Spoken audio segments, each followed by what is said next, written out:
Okay MSc welcome back to my channel. तो आज हम लोग स्टार्ट करते हैं हमारी नेक्स्ट यूनिट। ओके, तो आज के लेक्चर पे हम बात करेंगे हमारी ऑर्गेनिक केमिस्ट्री की नेक्स्ट यूनिट जो है आपकी फ्री रेडिकल्स रिएक्शंस। ओके, तो फ्री रेडिकल रिएक्शंस के हम सारे टॉपिक कवर करेंगे। तो आज लेक्चर फर्स्ट है, तो हम बात कर लेते हैं हमारे फर्स्ट टॉपिक पे जो है types of free radical reaction, यानी कि आपकी फ्री रेडिकल्स जो होते हैं वो किस टाइप की रिएक्शन शो कराते हैं। आज के लेक्चर पे हम ये सारी चीजें डिस्कस करने वाले हैं। ओके, तो सिंपली मैं आपको बता दूं, देखिए फ्री रेडिकल्स क्या है, number of reaction generally show करता है, बट उनमें से कुछ इंपॉर्टेंट रिएक्शन है जिसके बारे में हम आज के लेक्चर पे डिस्कस करेंगे, जो आपके पेपर पॉइंट ऑफ व्यू के लिए काफी इंपॉर्टेंट रहने वाली है। ओके, तो देखिए सारी चीजें स्टार्ट करने से पहले सबसे पहले आपको ये तो मालूम होना चाहिए ना कि फ्री रेडिकल्स होते क्या है। तो सबसे पहले हम फ्री रेडिकल का डिस्कशन कर लेते हैं, इनकी प्रॉपर्टीज देख लेते हैं, देन हम लोग इनकी रिएक्शंस पे बात करेंगे। ओके, तो firstly what is free radical, आपको पता है फ्री रेडिकल्स क्या होता है। कोई भी स्पीसीज, चाहे कार्बन हो, कोई भी स्पीसीज हो, नाइट्रोजन है, ऑक्सीजन है, एक्स वाई जेड, कोई भी स्पीसीज हो, उसके पास एक अनशेयर्ड पेयर ऑफ इलेक्ट्रॉन हो। अनशेयर्ड मतलब सिर्फ एक इलेक्ट्रॉन हो। इस केस में जो स्पीसीज को आप क्या बोल देते हैं, फ्री रेडिकल। मतलब अगर मैं बोलूं आपके पास एक एक्स है, इसके पास सिर्फ एक इलेक्ट्रॉन है, तो इस स्पीसीज को आप क्या बोलेंगे, ये जो एक्स है वो आपका फ्री रेडिकल है। अगर यही चीज मैं कार्बन को बोलूं, कार्बन के पास क्या होते हैं, 4 बॉन्ड होते हैं, ये अभी नॉर्मल कार्बन है, लेकिन अगर मैं इसका एक बॉन्ड को हटा के बोलूं कि अभी इसके पास सिर्फ एक इलेक्ट्रॉन है, तो आप क्या बोलेंगे, ये जो कार्बन एटम है ये आपका फ्री रेडिकल है। ओके, तो यहाँ डेफिनेशन में सिंपली यही बोला है कि फ्री रेडिकल क्या होता है, कोई भी स्पीसीज जिसके पास सिर्फ एक इलेक्ट्रॉन है, ऐसे स्पीसीज को आप बोलते हैं फ्री रेडिकल। ओके, और फ्री रेडिकल्स जो होते हैं वो जनरली इलेक्ट्रॉन डेफिशिएंट होते हैं। क्यों? क्योंकि आप ये कार्बन के रिस्पेक्ट में देख लीजिए, इनिशियली आपको पता है कार्बन एक टेट्रावेलेंट एटम है जो आपके 4 बॉन्ड बनाता है। अगर आप इन 4 बॉन्ड में नंबर ऑफ इलेक्ट्रॉन्स को काउंट करेंगे तो आपको कितने इलेक्ट्रॉन्स मिलेंगे, 2 यहाँ से, 2 यहाँ से, 2 यहाँ से, 2 यहाँ से। इसका मतलब ओवरऑल आपको टोटल नंबर ऑफ इलेक्ट्रॉन्स कितने मिलेंगे, 8 इलेक्ट्रॉन्स। ओके, तो अकॉर्डिंग टू ऑक्टेट रूल आपको क्या बोलती थी, ऑक्टेट रूल ये बोलती थी कि आपके कोई भी एटम के आउटरमोस्ट शेल पे अगर आप नंबर ऑफ इलेक्ट्रॉन काउंट करें तो आपको 8 ही मिलने चाहिए। लेकिन आप देखो, अगर आप देखो अभी ये वाला कार्बन देखेंगे, ये ऑक्टेट रूल को फॉलो कर रहा है। ओके, लेकिन ये अभी कार्बन है, अगर मैं इसको किस में कन्वर्ट कर दूं, फ्री रेडिकल के फॉर्म में, तो यहां से मैं इलेक्ट्रॉन्स को हटा दूंगी, एक ऐसा डॉट लगाऊंगी। इसका मतलब क्या है, अब यहाँ पर कोई इलेक्ट्रॉन काउंट एक कम हो जाएगा। क्यों? क्योंकि ये दो इलेक्ट्रॉन्स में से मैंने एक इलेक्ट्रॉन्स को यहाँ पर रखा है, एक इलेक्ट्रॉन को मैंने यहाँ से एलिमिनेट कर दिया, जिसकी वजह से यहाँ पर को नंबर ऑफ इलेक्ट्रॉन अब कितने हो जाएंगे, 7 इलेक्ट्रॉन। अब आप बताइए ये ऑक्टेट रूल को फॉलो करेगा, बिल्कुल नहीं करेगा, जिसकी वजह से क्या होगा, ये आपका क्या होता है, ऑक्टेट रूल को फॉलो नहीं करता। पहली चीज ये है। दूसरी चीज ये है कि ये एक इलेक्ट्रॉन डेफिशिएंट स्पीसीज हो जाती है। क्यों? कार्बन को चाहिए 8 इलेक्ट्रॉन, इसके पास है 7 इलेक्ट्रॉन, इसका मतलब इलेक्ट्रॉन की कमी है। इसका मतलब ये क्या है, एक इलेक्ट्रॉन डेफिशिएंट स्पीसीज होती है। ओके, अगली चीज देखो, ये जो आपके कार्बोकैटायंस होते हैं, कार्बोएनायंस होते हैं, फ्री रेडिकल्स होते हैं, जो भी आपके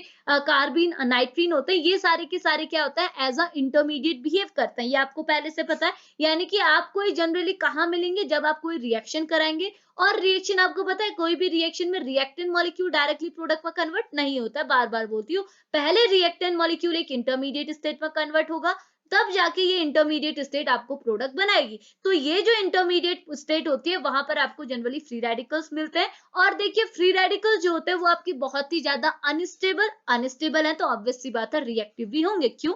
क्योंकि देखो इसका रीजन सिंपली मैं बता दूं कि एक चीज ये कि सिंपली मैंने क्या बोला, ये कार्बोकैटायन कार्बोएनायन साथ ही फ्री रेडिकल जो है वो एज अ इंटरमीडिएट बिहेव करते हैं। और आपको पता है इंटरमीडिएट में अगर कोई भी चीज है वो बहुत ही ज्यादा अनस्टेबल, साथ ही साथ क्या होती है, रिएक्टिव होती है। ओके, दूसरी चीज, अगर आप यहाँ रिएक्शंस की बात छोड़ो, रिएक्शन मैकेनिज्म को छोड़ो, अगर मैं सिंपल इलेक्ट्रॉन्स के वे में बताऊं तो देखो, ऑक्टेट रूल को मैं दोबारा लेके आती हूँ। ऑक्टेट रूल क्या बोलता है, ऑक्टेट रूल ये बोलता है अगर किसी भी एटम के आउटरमोस्ट शेल पे सिर्फ 8 इलेक्ट्रॉन है, उस केस में उस स्पीसीज को आप स्टेबल बोलेंगे। जैसे ऑक्टेट रूल ने क्या बोला, नोबल गैस होती है स्टेबल। ऑक्टेट रूल के अकॉर्डिंग नोबल गैस कभी भी रिएक्शन में इन्वॉल्व नहीं हो सकती, क्योंकि वो स्टेबल होती है, क्योंकि उनके आउटरमोस्ट शेल पे 8 इलेक्ट्रॉन होते हैं। बट ऑक्टेट रूल फेल हो गया था, क्योंकि नोबल गैस भी रिएक्शन में पार्टिसिपेट करती है। ओके, लेकिन ऑक्टेट रूल यहाँ तक सही है कि अगर आपके आउटरमोस्ट शेल में, अगर आपके नहीं, आपके एटम के आउटरमोस्ट शेल पे 8 इलेक्ट्रॉन प्रेजेंट है, तो उस केस में आपका जो एटम होता है वो स्टेबल होता है। स्टेबल है तो वो रिएक्शन नहीं शो करेगा, सिंपल सी बात। लेकिन यहाँ देखिए ये वाले कार्बन के पास तो इलेक्ट्रॉन्स की कमी है, ये है 7 इलेक्ट्रॉन, इसका मतलब ये भी क्या होगा, अनस्टेबल। अनस्टेबल मतलब ये भी हो जाता है रिएक्टिव। तभी आपके सारे कार्बोकेटायंस क्या होते हैं, जनरली लेस स्टेबल और हाईली रिएक्टिव। समझ में आया ना, क्योंकि ऑक्टेट रूल के अकॉर्डिंग अगर 8 इलेक्ट्रॉन जिसके पास है वही आपका स्टेबल है, उसी को आप बोल सकते हैं अनरिएक्टिव, जैसे आपकी noble gas according to octet rule. Okay, लेकिन यहाँ देखो ये टू ऑक्टेट रूल को फॉलो कर ही नहीं रहा है, क्योंकि इसके आउटरमोस्ट शेल पर 7 इलेक्ट्रॉन है। It means according to octet rule ये क्या होता है, रिएक्टिव स्पीसीज, और आप बोल सकते हैं अनस्टेबल स्पीसीज। इसका मतलब क्या होता है, आपके फ्री रेडिकल्स जो होते हैं वो आपके क्या होते हैं, हमेशा हाईली स्टेबल और हाईली रिएक्टिव होते हैं। ओके, अगली चीज देखो, ये बोल रहा है कि ये रिएक्टिव होते हैं, वो सारी चीजें यहाँ मैंने थ्योरी पे बता दी। अब यहाँ पर को मैंने ऐड किए, देखो जो आपका फ्री रेडिकल बड़ा, देखो ये चीज आप ऐड कर सकते हैं, जो आपका फर्स्ट फ्री रेडिकल था, सबसे पहले जो फ्री रेडिकल डिस्कवर हुआ था 1900 में हुआ था, ठीक है। तो वो किसने किया था, प्रोफेसर जैमबर्ग, आपके साइंटिस्ट थे, आपके केमिस्ट थे। इन्होंने आपका फर्स्ट फ्री रेडिकल डिस्कवर किया था, जो था आपका ट्राइफिनाइल मिथाइल रेडिकल, ठीक है। जो ये है, देखो नहीं ये स्ट्रक्चर थोड़ा सा गलत हो रहा है, देखो ये है ट्राइफिनाइल, मतलब ये 3 कार्बन है, ठीक है, ये सीएल नहीं है, ये है आपका मिथाइल, यानी कि यहाँ पर है हाइड्रोजन। ओके, तो ये था आपका ट्राइफिनाइल मिथाइल रेडिकल, जो कि फर्स्ट टाइम डिस्कवर किया गया था 1900 में, किसकी हेल्प से, आपके जो प्रोफेसर थे जिनका नाम था जैमबर्ग, इन्होंने फर्स्टली फ्री रेडिकल को डिस्क्राइब किया, जो था आपका ट्राइफिनाइल मिथाइल रेडिकल। ओके, अब देखो अगर मैं इसके फीचर्स, इसकी प्रॉपर्टी बताऊं तो सिंपली देखो, आपको पता है फ्री रेडिकल सिर्फ एक इलेक्ट्रॉन पेयर नहीं है, ठीक है, सिर्फ एक इलेक्ट्रॉन को कंटेन करता है, जिसकी वजह से ये हाईली रिएक्टिव और अनस्टेबल होता है, जो चीज मैंने आपको बता दी। इसका सिंपल रिप्रेजेंटेशन आप ऐसे दिखा सकते हैं, ये एक टाइप की इलेक्ट्रॉन डेफिशिएंट स्पीसीज होती है, मैं आपको ऑलरेडी समझा चुकी हूँ क्यों होती है। साथ ही साथ ये एक टाइप की न्यूट्रल स्पीसीज है, क्यों, क्योंकि देखो ना, आपको पता है फ्री रेडिकल के दो भाई होते हैं, एक होता है कार्बोकेटायन, एक होता है कार्बोनाइन। मतलब देखो, अगर मैं एक कार्बन के ऊपर पॉजिटिव चार्ज लगा दूं, एक कार्बन के ऊपर सिर्फ फ्री रेडिकल लगा दूं, एक को मैंने बना दिया कार्बोनाइन, अगर आप नंबर ऑफ इलेक्ट्रॉन काउंट करेंगे ना, यहाँ पर को आपको नंबर ऑफ इलेक्ट्रॉन कितने मिलेंगे, 2 ये है, 2 ये है, 2 ये है, 2 ये, यानी कि 8 मिलेंगे, इसके केस में 7 मिलेंगे, और इसके केस में कितने मिलेंगे, 6, यानी कि ये पूरी सीरीज ही होती है। ओके, तो ये क्या होता है, देखो ये होता है एक्सेस ऑफ इलेक्ट्रॉन, यानी कि ये इलेक्ट्रॉन रिच स्पीसीज होती है, ये इलेक्ट्रॉन डेफिशिएंट स्पीसीज होती है, और ये क्या होता है, न्यूट्रल स्पीसीज होता है, क्योंकि इसके ऊपर लगा है नेगेटिव चार्ज, इसके ऊपर लगा है पॉजिटिव चार्ज, और ये है आपका न्यूट्रल। तो आपका जो ये जो फ्री रेडिकल होता है, ये हमेशा इलेक्ट्रॉन डेफिशिएंट के साथ साथ एक टाइप की न्यूट्रल स्पीसीज है। और अगर आप इसका हाइब्रिडाइजेशन देखेंगे तो क्या, अगर आप इसका मॉलिक्यूल बनाएंगे तो वहां आपको इसका हाइब्रिडाइजेशन sp3 मिलेगा। ओके, और sp3 मिलेगा, तो आपको पता है sp3 कंपाउंड की ज्योमेट्री क्या होती है, इसे आप बोलते हैं टेट्राहेड्रल। लेकिन इस sp3 के केस पे क्या हो जाएगा, एक देखो आपके क्या होगा, फ्री रेडिकल के केस पे क्या हो जाएगा, एक इलेक्ट्रॉन पेयर है आपके सिस्टम में, ये इलेक्ट्रॉन पेयर है, इसकी वजह से क्या होगा, आपकी ज्योमेट्री थोड़ी डिस्टर्ब हो जाएगी, जिसकी वजह से जो आपकी ज्योमेट्री मिलेगी वो मिलेगी फ्लैटेड टेट्राहेड्रल। ओके, तो ये तो खाली बेसिक चीज थे जो मैंने आपको डिस्कस कराई। अब हमारी मेन चीज है इसकी रिएक्शन, यानी कि types of free radical reaction, यानी कि आपका जो फ्री रेडिकल जो कंपाउंड है वो किस टाइप की रिएक्शन शो करा सकता है। ओके, तो देखो जनरली ना आपका जो कंपाउंड है वो 8 टाइप की फ्री रेडिकल रिएक्शन शो कराता है। वो 8 की 8 रिएक्शंस मैंने यहाँ पर लिखी हुई है, बट आपने इसे पढ़ने की जरूरत नहीं है, क्योंकि आपने वही रिएक्शंस पढ़नी जो आपके सिलेबस पे है। ओके, तो इनमें से स्टार्टिंग की जो 3 रिएक्शंस है, यानी कि एक है आपकी एटमिक सबस्ट्रक्शन, दूसरा है एडिशन टू ए बॉन्ड, और तीसरी आपकी free radical combination and disproportional reaction. तो आपने सिर्फ ये 3 रिएक्शंस पढ़नी है, बाकी को आपने स्किप कर देना है। ओके, तो स्टार्टिंग की 3 रिएक्शंस मैंने यहाँ भी लिखी हुई है। पहली रिएक्शन है आपकी एटम सबस्ट्रक्शन, दूसरी है आपकी फ्री रेडिकल एडिशन रिएक्शन, और लास्ट है आपकी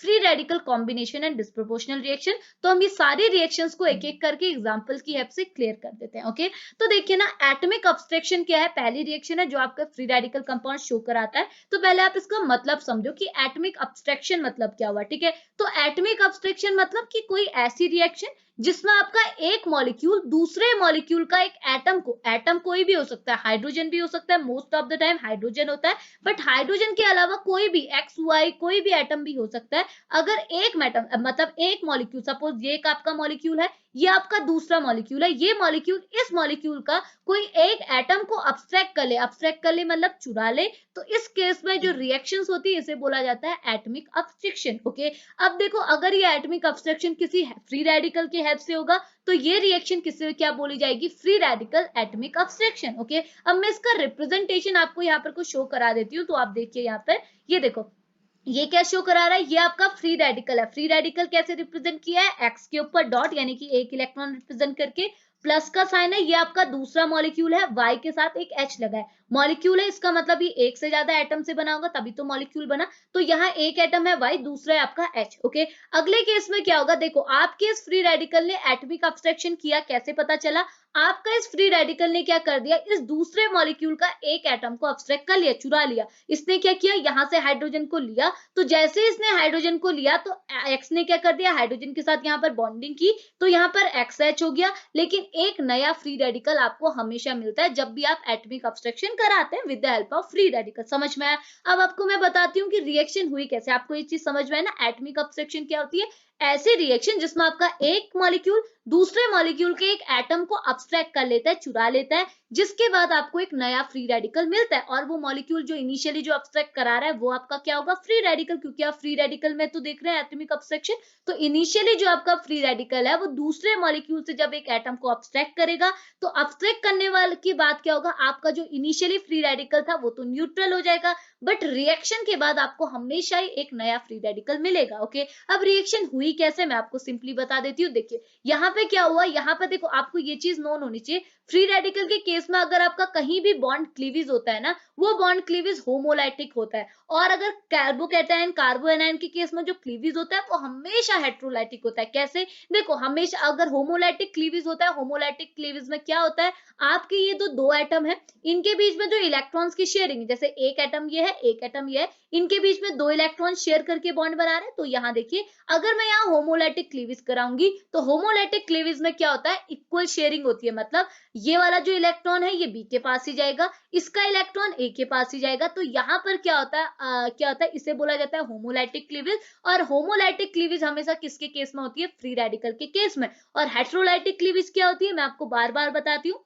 हेट्रोलाइटिक क्लीवेज ये बोलती है कि अगर आपके पास ए है, दूसरा एटम है बी, इनके बीच में इलेक्ट्रॉन की शेयरिंग होकर दो इलेक्ट्रॉन ने बॉन्ड बनाया है। और अगर यहाँ होमो हेट्रोलाइटिक क्लीवेज हुई, हेट्रोलाइटिक क्लीवेज ये बोलता है जो इन दोनों में से ज्यादा इलेक्ट्रोनेगेटिव एटम होगा उसके पास ही दोनों इलेक्ट्रॉन जाएंगे आफ्टर क्लीवेज, यानी कि आपने यहाँ पर बॉन्ड तोड़ा और मैं बोल रही हूँ कि ए आपका ज्यादा इलेक्ट्रोनेगेटिव है, तो ये दोनों इलेक्ट्रॉन ए के पास चले जाएंगे, जो कि दोनों इलेक्ट्रॉन मिलकर एक नेगेटिव चार्ज बना लेंगे, तो ए के ऊपर लग जाएगा नेगेटिव चार्ज। और बी के पास एक इलेक्ट्रॉन था बट आफ्टर क्लीवेज एक इलेक्ट्रॉन भी नहीं बचा, जिसकी वजह से क्या होगा, बी इलेक्ट्रॉन डेफिशिएंट हो जाएगा और इसके ऊपर लग जाएगा पॉजिटिव चार्ज। तो यहाँ पर समझ में आया, तो यहाँ पे क्या हुआ, मैंने क्या बोला, अगर आपको कार्बोकैटायन कार्बोएनायन की रिएक्शंस आप पढ़ते हैं तो वहां हमेशा हेट्रोलाइटिक क्लीवेज होगा, लेकिन फ्री रेडिकल के केस में हमेशा होमोलाइटिक क्लीवेज होगा। तो ध्यान रखिएगा यहाँ भी आपका होमोलाइटिक क्लीवेज होगा, इसका मतलब यहाँ बॉन्ड क्लीव तो होगा लेकिन अपने अपने इलेक्ट्रॉन अपने अपने एटम के पास ही जाएंगे। तो देखिए मैंने वाई और एच के बीच का बॉन्ड तोड़ा, क्योंकि यहाँ पे जो आपका फ्री रेडिकल है इसे भी अपना एक फ्री रेडिकल चाहिए कंबाइन करने के लिए। तो देखो इन दोनों के बीच का जब ये बॉन्ड टूटेगा तो अब देखिए आपके सिस्टम में अब 3 फ्री रेडिकल मिल गए। और आपको पता है कोई एक फ्री रेडिकल अगर दूसरे फ्री रेडिकल के साथ मिलता है तो ये बना देते हैं बॉन्ड। क्यों, क्योंकि फ्री रेडिकल मतलब इलेक्ट्रॉन, दूसरा फ्री रेडिकल भी इलेक्ट्रॉन, तो इलेक्ट्रॉन इलेक्ट्रॉन मिलेगा तो बॉन्ड तो बनाएगा। तो यहाँ पे क्या होगा, ये हाइड्रोजन का फ्री रेडिकल किसके क्लोज आ जाएगा, एक्स के फ्री रेडिकल के साथ, क्योंकि ये वाई के साथ तो जा नहीं सकता, क्योंकि वाई के साथ तो इसने बॉन्ड तोड़ा है ना, बॉन्ड तोड़ा है तो उसी के साथ जोड़ेगा कैसे, तो एच क्या करेगा, एक्स के पास जाएगा और एक्स के साथ बना लेगा बॉन्ड और Y as a free radical मिल जाएगा। ऐसी रिएक्शन को बोलते हैं एटॉमिक अब्स्ट्रक्शन। चीजें क्लियर हुई? अब यही चीज यहाँ पर लिखी हुई है, आप भी चीजें पढ़ सकते हैं, ठीक है। तो ये चीज क्लियर है। अगला क्या बोल रहा है, free radical proceed reaction with a saturated organic molecule with the abstraction of a atom of the end the from the carbon. Okay, तो फ्री रेडिकल में अगर आप फ्री रेडिकल कंपाउंड के साथ अगर आप किसी सैचुरेटेड ऑर्गेनिक कंपाउंड में क्या कराएंगे, अब्स्ट्रक्शन रिएक्शन कराएंगे, किसका, किसी भी एटम का जो आपके कार्बन में प्रेजेंट होगा, तो उसका रिप्रेजेंटेशन भी आपका ऐसा ही होगा। यानी कि आपने क्या करना है, आपने यहाँ पर को सैचुरेटेड कंपाउंड लेना है। सैचुरेटेड ऑर्गेनिक कंपाउंड मतलब ऐसा कंपाउंड जो कि सिंगल बॉन्ड से बना हुआ हो, ठीक है। तो यहाँ देख सकते हैं वाई और एच में क्या है, सिंगल बॉन्ड ही तो है, और ये है आपका फ्री रेडिकल, तो यहाँ भी आपका अब्स्ट्रक्शन हुआ। ओके, अब ये क्या बोल रहा है, यहाँ पर को जो सर देखो, अगर ये आप यहाँ पर को क्या है, कार्बन समझ के चले तो ये खाली रिप्रेजेंटेशन है, आपका हाइपोथेटिकल एग्जांपल है, बट हम इसे कंसीडर करते हुए चलेंगे। ओके, तो अगला क्या बोल रहा है, इस केस में ना सेलेक्टिविटी बहुत ज्यादा मायने रखती है। मतलब यहाँ पर को ना ये बोल रहा था selectivity of a free radical towards the CH bond is different type of a different type is determined by the bond dissociation energy and the polar effect. Okay, यानी कि यहाँ पर को सेलेक्टिविटी भी बहुत ज्यादा मायने रखती है। इसका मतलब ये कि कहीं पर को तो ये जो आपकी एटमिक ऑब्स्ट्रक्शन रिएक्शन है वो अच्छे रेट में होगी, यानी कि अच्छे से आपकी एटमिक ऑब्स्ट्रक्शन रिएक्शन हो सकती है, और कहीं पर बहुत बेकार होगी। क्यों? क्योंकि देखिए अगर आपका ये बॉन्ड तोड़ना, क्योंकि अगर ये बॉन्ड टूटेगा नहीं तो एटम को ऑब्स्ट्रैक्ट कैसे करेंगे, तो सिंपल क्या हो जाता है, अगर ये बॉन्ड को तोड़ने में आपकी जो एनर्जी लगती है, जिसे आप क्या बोलते हैं, डिसोसिएशन एनर्जी। डिसोसिएशन मतलब कि आपको कोई बॉन्ड तोड़ना है, उसके लिए जो एनर्जी रिक्वायर्ड है उसे आप बोलते हैं डिसोसिएशन एनर्जी। दूसरा होता है पोलर इफेक्ट। ओके, अगर आपके यहाँ पर जो बॉन्ड है, अगर इसकी डिसोसिएशन एनर्जी जितनी कम होगी उतनी जल्दी बॉन्ड टूटेगा, और जितनी जल्दी यहाँ से बॉन्ड टूटेगा उतनी जल्दी आप इस बॉन्ड का, यानी कि इस बॉन्ड को तोड़ के अपने हाइड्रोजन को एब्स्ट्रैक्ट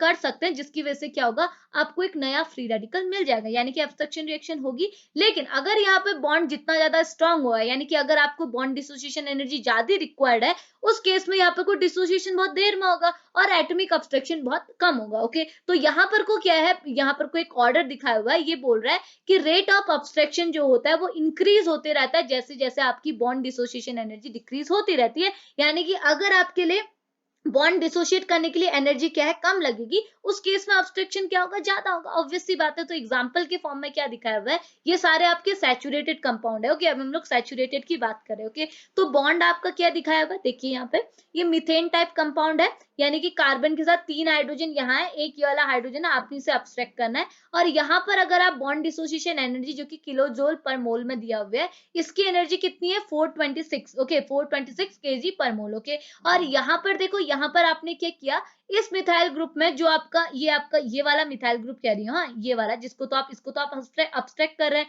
ये बचा हुआ रिंग है, अगर आप इसमें एक हाइड्रोजन को एक मिथाइल ग्रुप से रिप्लेस कर देंगे तो CH कितने हो जाएंगे 2, और एक और मिथाइल ग्रुप ऐड हो गया, तो इस केस में बॉन्ड डिसोसिएशन एनर्जी थोड़ी कम हो जाएगी। तो आप देखिए यहाँ पे बॉन्ड डिसोसिएशन एनर्जी कितनी होगी 401, और यहाँ पर आपने क्या किया, 2 हाइड्रोजन को हटा के 2 मिथाइल लगा दी, मतलब समझ में आ रहा ना, एक और हाइड्रोजन हटाया और एक और मिथाइल ऐड कर दिया, तो यहाँ पर को क्या हो गया, आपकी बॉन्ड डिसोसिएशन एनर्जी और ज्यादा कम, यानी कि कितने में शिफ्ट होगी, ये 385 में। ओके, और नेक्स्ट केस में आपने अपने तीनों हाइड्रोजन को हटा के तीनों पोजीशन में मिथाइल ग्रुप लगा दिए, तो यहाँ पर को बॉन्ड डिसोसिएशन एनर्जी कितनी होगी, बहुत ज्यादा कम, यानी कि ये कितने में पहुंच गई 372, और इनिशियली कितनी थी 426। अब हमने क्या बोला, जितनी कम बॉन्ड डिसोसिएशन एनर्जी, यानी कि जितनी आसानी से आप बॉन्ड को तोड़ सकते हैं, उतनी आसानी से बॉन्ड का यहाँ पर ऑब्स्ट्रक्शन हो सकता है, यानी कि उतनी आसानी से बॉन्ड को चुराया जा सकता है। तो देखिए यहाँ पर को बॉन्ड इतनी आसानी से टूट रहा है, तो इस केस में जो ऑब्स्ट्रक्शन होगा वो सबसे जल्दी होगी, यानी कि यहाँ पर को एटमिक ऑब्स्ट्रक्शन रिएक्शन बहुत जल्दी होगी, और यहाँ पर को एटमिक ऑब्स्ट्रक्शन रिएक्शन सबसे कम। तो यहाँ पर रिएक्टिविटी ऑर्डर भी यहाँ पर को रिप्रेजेंट किया हुआ है, समझ में आया? तो ये होता है एटमिक ऑब्स्ट्रक्शन। ओके, तो अभी हमने ये atomic obstruction saturated organic compound में पढ़ा। अब हम लोग बात कर लेते हैं अनसैचुरेटेड, यानी कि एलाइलिक और बेंजाइलिक कंपाउंड में। ओके, तो देखो एलाइलिक और बेंजाइलिक कंपाउंड में जो आपका CH बॉन्ड होता है, ये जो हमारा CH बॉन्ड एक बोल रहे थे जिसको हम लोग ब्रेक करना चाह रहे हैं, ओके, ये बहुत ज्यादा वीक होता है। इसका मतलब क्या हुआ, आपके एलाइलिक और बेंजाइलिक कंपाउंड में जो बॉन्ड डिसोसिएशन एनर्जी की वैल्यू होती है वो काफी लो होती है, क्योंकि ये बॉन्ड को तोड़ना बहुत आसान होता है। ओके, तो इस केस में क्या होगा, compare to saturated ring. Okay, तो इस केस में क्या होता है, आपकी जो रिएक्टिविटी है वो आपका ज्यादा होती है, और आपकी सेलेक्टिविटी भी होती है। जैसे यहाँ पर को क्या है, सेलेक्टिविटी पे हमने उतना ऑर्डर, मतलब उतना ध्यान नहीं दिया, यहाँ पर हमने रिएक्टिविटी पे ध्यान दिया कि कौन ज्यादा रिएक्टिव होगा, कौन ज्यादा, अब कौन कम रिएक्टिव होगा। लेकिन आपका एरोमेटिक कंपाउंड में सेलेक्टिव रिएक्टिविटी के साथ साथ इनकी रिएक्टिविटी ज्यादा होती है। क्यों? क्योंकि बॉन्ड डिसोसिएशन एनर्जी होती है कम, लेकिन यहाँ पर कुछ सेलेक्टिविटी का कॉन्सेप्ट भी आ जाता है। कैसे, देखो ये यहाँ पर आप एग्जांपल से समझिए, ठीक है? तो ये आपका एक बेंजीन रिंग वाला कंपाउंड है, इस पे देखो यहाँ पर ना, यहाँ पे भी आपका हाइड्रोजन एटम मिलेगा आपको, यहाँ पे भी आपको हाइड्रोजन एटम मिलेगा। ओके, अब आप देखो आपके पास 2 पोजीशन है जहां से आप हाइड्रोजन को ऑब्स्ट्रैक्ट कर सकते हैं। देखो मैं आपको सेम कंपाउंड दे रही, यहाँ आपने X लिया था, X फ्री रेडिकल, आपके पास भी X फ्री रेडिकल है। अब इसे हाइड्रोजन को ऑब्स्ट्रैक्ट करना है, यानी कि कोई भी एटम को ऑब्स्ट्रैक्ट करना है, तो इसके पास 2 पॉसिबिलिटी है कि ये यहाँ से भी ये वाला हाइड्रोजन भी ऑब्स्ट्रैक्ट कर सकता है, ये वाला हाइड्रोजन भी। तो देखिए अगर इसने ये वाला हाइड्रोजन ऑब्स्ट्रैक्ट किया तो क्या होगा, देखो ये वाला हाइड्रोजन ऑब्स्ट्रैक्ट करेगा तो यहाँ पे फ्री रेडिकल जनरेट होगा, यानी कि ये बॉन्ड टूटेगा ऐसे, और एक फ्री रेडिकल इसके पास होमोलाइटिक क्लीवेज होगी ना, जैसे ऊपर बताया, सेम चीज यहाँ भी होगा, फ्री रेडिकल जनरेट हुआ, तो ये क्या होगा, ये इसके साथ कंबाइन करेगा, और क्या बन जाएगा XH, और आपको यहाँ पे फ्री रेडिकल मिलेगा, यानी कि इस टाइप का कंपाउंड मिल जाएगा पहले केस में। ओके, दूसरे केस में क्या होगा, अगर आपका ये वाला हाइड्रोजन एज इट इज है, आपने क्या किया, यहाँ पर क्लीवेज नहीं कराई, आपने कहाँ पे क्लीवेज कराई, यहाँ पे बॉन्ड की क्लीवेज कराई, तो बॉन्ड जैसे यहाँ से टूटा तो क्या हुआ, एक फ्री रेडिकल इस हाइड्रोजन के पास, एक बच गया इसके पास। ओके, और एक्स ने क्या है, इस हाइड्रोजन को अपसेट किया और आपको बन गया एक ये वाला प्रोडक्ट। तो आपके पास क्या है, दो चांस है कि आप ये वाला भी प्रोडक्ट बना सकते हैं और ये वाला भी, बट मैंने आपको क्या बोला, एलाइलिक और बेंजाइलिक के केस में चीजें सेलेक्टिव होती हैं, आपको सेलेक्टिवली काम करना है, रिएक्टिविटी इनकी बहुत ज्यादा होती है, मैंने पता है, क्योंकि यहाँ पर CH बॉन्ड जो आपका ये कार्बन है और ये हाइड्रोजन बॉन्ड है, ये आपका बहुत वीक है। वीक है क्यों है, क्योंकि इनकी बॉन्ड डिसोसिएशन एनर्जी बहुत कम है, लेकिन यहाँ पर कुछ सेलेक्टिविटी का कॉन्सेप्ट भी आ जाता है, चीजें सेलेक्टिवली करनी होगी। तो ये भी प्रोडक्ट बन रहा है, ये भी बन रहा है, बट इनमें से मेजर कौन होगा, माइनर कौन होगा, वो कैसे पता चलेगा, आपने वो फ्री रेडिकल ढूंढना है जो आपका ज्यादा स्टेबल है, क्योंकि हमें तो स्टेबल चीजें चाहिए। अगर यहाँ पर कोई कार्बोकेटाइन भी होता तो आप कौन सा कार्बोकेटाइन देखते हैं, स्टेबल। तो आप यहाँ देखिए इन दोनों फ्री रेडिकल में कौन सा फ्री रेडिकल स्टेबल है, ऑब्वियस सी बात है ये वाला। देखो ये वाला जो फ्री रेडिकल है, इसके बाद दो ग्रुप है, देखो एक ये ग्रुप है, दूसरा ये ग्रुप है, यानी कि दो बल्कि ग्रुप है, और एक है इसके पास हाइड्रोजन। ओके, लेकिन यहाँ पर को देखो, मतलब आप इसे बोल सकते हैं ये एक टाइप का सेकेंडरी टाइप का कंपाउंड हो गया, क्योंकि दो आपके पास आर ग्रुप प्रेजेंट है, यहाँ भी कोई आर ग्रुप होगा, ये भी पूरा आर ग्रुप है, तो सेकेंडरी है। लेकिन यहाँ पर आप देखिए, यहाँ पर से ये प्राइमरी है, क्योंकि इसके पास क्या है, एक हाइड्रोजन यहाँ होगा और बाकी ये पूरा एक ही ग्रुप है, मतलब समझ रहे हैं, इसके पास सिर्फ एक आर ग्रुप है ये वाला, बाकी एक हाइड्रोजन यहाँ भी होगा, और ये क्या है, फ्री रेडिकल बना, यानी कि यहाँ दो हाइड्रोजन है, एक बल्कि ग्रुप, इस केस में दो बल्कि ग्रुप और एक हाइड्रोजन, इसका मतलब ये वाला फ्री रेडिकल स्टेबल होगा, ये वाला लेस स्टेबल। तो मैंने ये सारी चीजें सेपरेटली वीडियो में बना के बताई है कि फ्री रेडिकल की स्टेबिलिटी वगैरह कैसे चेक करते हैं। तो आप देख सकते हैं इन दोनों केस में क्या होगा, ये स्टेबल होगा फ्री रेडिकल, तो ये रिएक्शन प्रोसीड नहीं होगी, ये रिएक्शन प्रोसीड होगी। तो ये समझ में आया, तो ये किसकी वजह से होता है, सेलेक्टिविटी की वजह से होता है। इतनी चीज क्लियर है।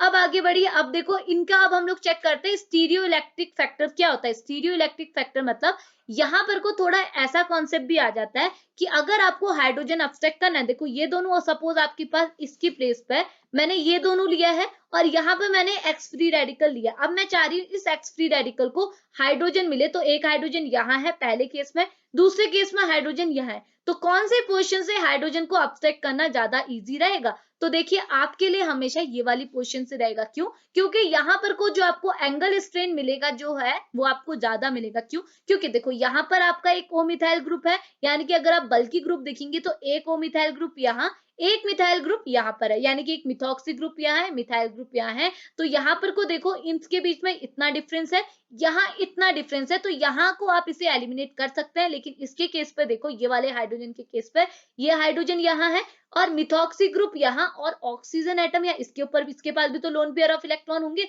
तो लोन पेयर भी तो यहाँ पर कोई स्टेरिक हिंड्रेंस क्रिएट कर देंगे, जिसकी वजह से क्या होगा, ये हाइड्रोजन को निकालना थोड़ा डिफिकल्ट होगा, क्योंकि इसके यहाँ पर को ग्रुप क्या है, इसके पास पास है, लेकिन इसके थोड़े दूर दूर है, यहाँ पर को आपको थोड़ा हिंड्रेंस कम मिलेगा क्योंकि एंगल ज्यादा है। इस केस में इसे बोलता है आइसो इलेक्ट्रॉनिक इफेक्ट। तो यहाँ पर आप देख सकते हैं पहले केस में अगर आपको एटॉमिक अब्स्ट्रक्शन कराना है तो ये आपके लिए इजी रहेगा कंपेयर टू दिस। इतनी चीज क्लियर है। तो ये चीज यहाँ पर को पूरा थ्योरी पोर्शन मैंने लिखा हुआ है, आपके नोट्स पर्पस के लिए चीजें हेल्पफुल रहेंगी, आप लिंक से नोट्स ले सकते हैं। अभी जस्ट चीजों को समझ लीजिए, ये चीज क्लियर आई। अब आगे बढ़ते हैं। अब दूसरी रिएक्शन देखो, एटॉमिक अब्स्ट्रक्शन वाली रिएक्शन हमने कवर की, देख सकते हैं ये हमारी पहली reaction, okay, atomic abstraction, okay. अब दूसरी देखते हैं फ्री रेडिकल एडिशन रिएक्शन क्या बोलती है। तो देखो फ्री रेडिकल एडिशन रिएक्शन क्या बोलती है, आप यहाँ पे देखिए, फ्री रेडिकल एडिशन रिएक्शन मतलब क्या हुआ, ऐसी रिएक्शन जिसमें आपका जो फ्री रेडिकल है वो किसी क्या करेगा, कार्बन डबल बॉन्ड के साथ क्या कर देता है, कंबाइन कर देता है, तो ऐसी रिएक्शंस को आप बोलते हैं फ्री रेडिकल रिएक्शन। तो यहाँ पर को क्या है, फ्री रेडिकल ही तो रिएक्शन में इन्वॉल्व हो रहा है, तो ये जो रिएक्शन होती है इसे बोलते हैं फ्री रेडिकल एडिशन रिएक्शन। तो यहाँ लिखा हुआ है फ्री रेडिकल एडिशन रिएक्शन क्या होती है, ऐसी रिएक्शन होती है जिसमें आपका जो फ्री रेडिकल केमिकल कंपाउंड है वो क्या करता है, एडिशन रिएक्शन कराता है किसी भी आपके कार्बन डबल बॉन्ड के साथ। तो कोई भी आपका कार्बन डबल बॉन्ड मिल जाए उसके साथ अगर फ्री रेडिकल कंबाइंड हो रहा है, इस रिएक्शन को ही बोला जाता है फ्री रेडिकल एडिशन रिएक्शन।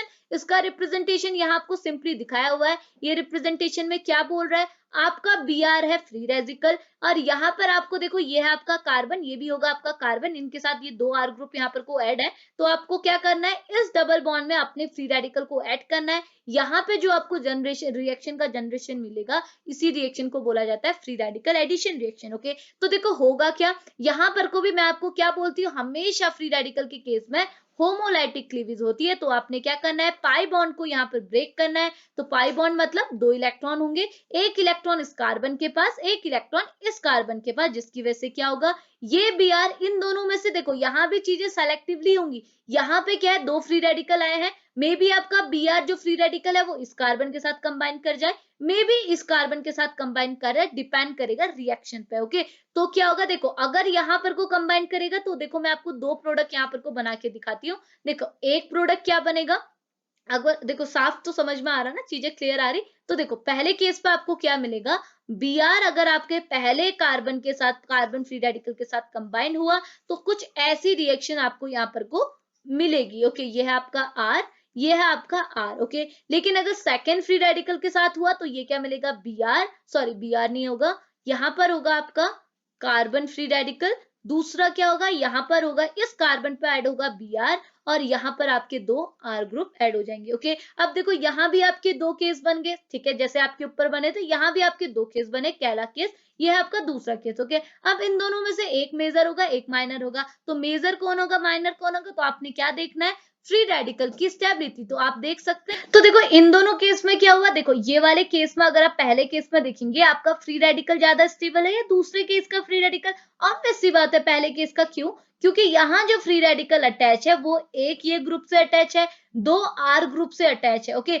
लेकिन ये वाला फ्री रेडिकल देखो ये तो आपकी टर्मिनल पे प्रेजेंट है, इसके पास क्या होगा ना, यहाँ पर को कुछ है, कुछ नहीं है ना, एक ही पोजीशन में बल्कि ग्रुप है, इसका मतलब क्या हुआ, ये पोजीशन में जो कार्बोकेटायन है ना ये आपका ज्यादा स्टेबल है, तो ये आपका मेजर प्रोडक्ट बनेगा, ये बनेगा माइनर प्रोडक्ट। इतनी चीज क्लियर है। अगला क्या बोल रहा है कि generally the addition free radical जो रिएक्शन है वो आपकी क्या होती है, कार्बन कार्बन डबल बॉन्ड में होती है, जो मैं आपको स्टार्टिंग पे ही बता चुकी हूँ। ठीक है, और ये रिएक्शन आपकी हाईली सेलेक्टिव होती है। सेलेक्टिव क्यों होती है, क्योंकि आपको क्या होता है, हमेशा 2 प्रोडक्ट मिलते हैं, एक मेजर एक होता है माइनर। बट मेजर कौन है, आपको डिटेक्ट कैसे करना है, अपने कार्बोकेटाइन की स्टेबिलिटी के बेसिस पे। ओके, अब देखो एक और एग्जांपल यहाँ पर को लिखा हुआ है, देखिए ये है आपका फ्री रेडिकल। अब प्रॉपर एग्जांपल है, ये आपका कोई कार्बन डबल बॉन्ड वाला कंपाउंड है। ओके, यहाँ भी कार्बन है, ये भी आपका कार्बन है। ओके, अब देखो आपने इस फ्री रेडिकल का एडिशन कराना है, तो मैंने क्या बोला, क्या होगा, ये है कार्बन डबल बॉन्ड कार्बन, यहाँ पर है एक्स ग्रुप, तो आपने क्या करना होगा, यहाँ पर क्लीवेज करानी है, वो भी कौन सी, होमोलाइटिक क्लीवेज, यानी कि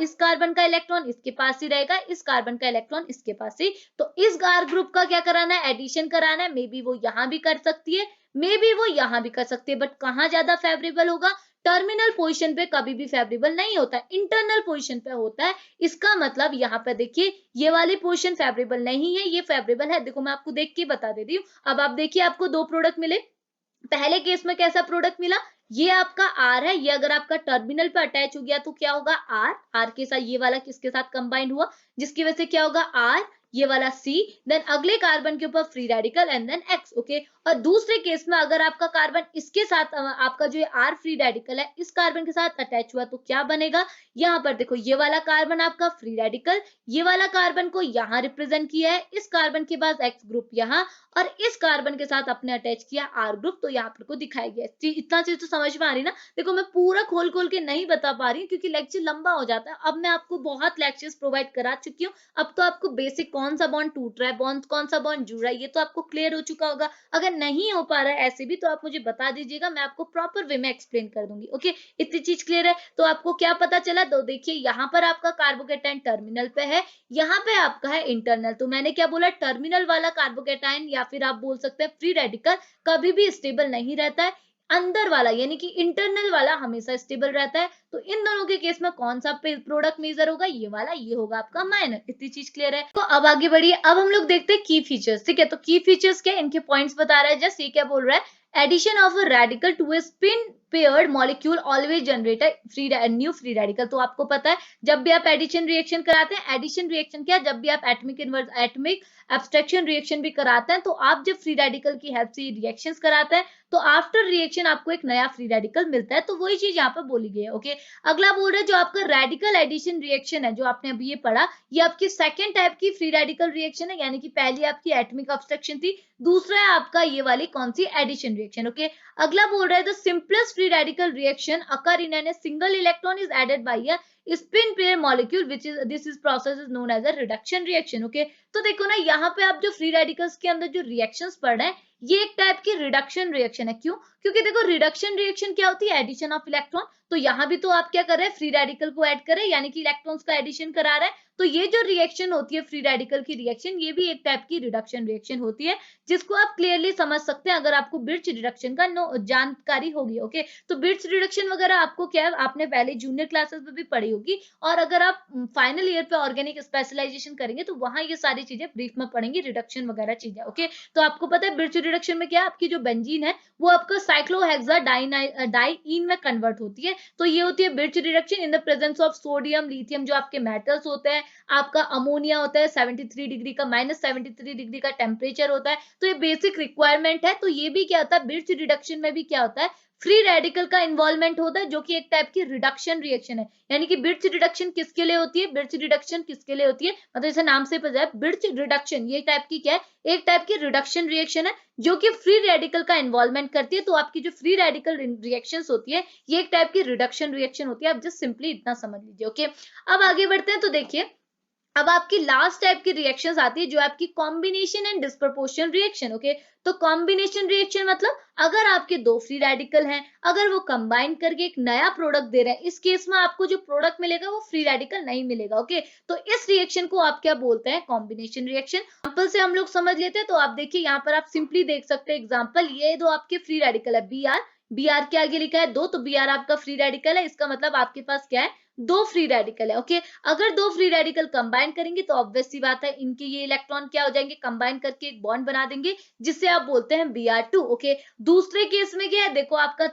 मिथाइल ग्रुप है, मिथाइल ग्रुप के ऊपर फ्री रेडिकल है, तो आपका क्या है, CH3 फ्री रेडिकल, ये भी आपके दो, तो दो CH3 कंबाइन होंगे तो आपके क्या बना लेंगे, एक बॉन्ड बना लेंगे, यानी कि इसने क्या बना दिया, इथाइल बना दिया। ओके, अगले केस में क्या होगा, ये अगर ये दोनों फ्री रेडिकल, देखो अभी तो इन दोनों इसको सेपरेटली करे थे, इसको सेपरेटली करे, अगले केस में आपने एक ही मिथाइल ग्रुप लिए, एक Br लिया, तो इन दोनों को कंबाइन किया, तो ये मिथाइल ब्रोमाइड बन गया। सिंपल सी बात है। ये रिएक्शन को आप क्या बोलते हैं, कॉम्बिनेशन रिएक्शन। तो आपको यहाँ थ्योरी मटेरियल सारी चीजें मैंने यहाँ दी हुई है, आपके रिवीजन पर्पस के लिए मैंने आपको जस्ट एक्सप्लेन कर दिया चीजों को। ठीक है, तो थ्योरी तो आप पढ़ सकते हैं, ये पेपर नोट्स के लिए हो जाएगा आपके लिए। ओके, अगला है डिस्प्रपोर्शनल रिएक्शन। डिस्प्रपोर्शनल रिएक्शंस क्या बोलती है, डिस्प्रपोर्शन में आप क्या करते हैं, आपका ये इनिशियल रिएक्टेंट मॉलिक्यूल है, इसे आप डिसोशिएट करेंगे और दो फ्री रेडिकल में तोड़ देंगे। तो जैसे आपने इसे तोड़ा, बीच से तोड़ा, यानी कि होमोलाइटिक क्लीवेज यहाँ भी हुई और ये बीच से क्लीव हुआ और दो फ्री रेडिकल आपको जनरेट हो गए। तो इसका मतलब ये दोनों आइडेंटिकल है, तो आप इसे टू फ्री रेडिकल ये बना सकते हैं। तो ये हो गया आपका डिस्प्रोपोर्शन का एग्जांपल। ठीक है, तो ये चीज क्लियर है। तो सिंपल से रिएक्शन से तीन रिएक्शन है, इतना मटेरियल आपके लिए इनफ रहेगा, जो कि है आपकी types of free radical reaction. ठीक है, तो यहाँ पर हमारा types of free radical reaction खत्म होता है। तो मिलेंगे हम लोग नेक्स्ट लेक्चर पे नेक्स्ट टॉपिक के साथ। तो तब तक के लिए लेक्चर को यहीं फिनिश करेंगे, मिलेंगे नेक्स्ट लेक्चर पे, तब तक के लिए बाय बाय।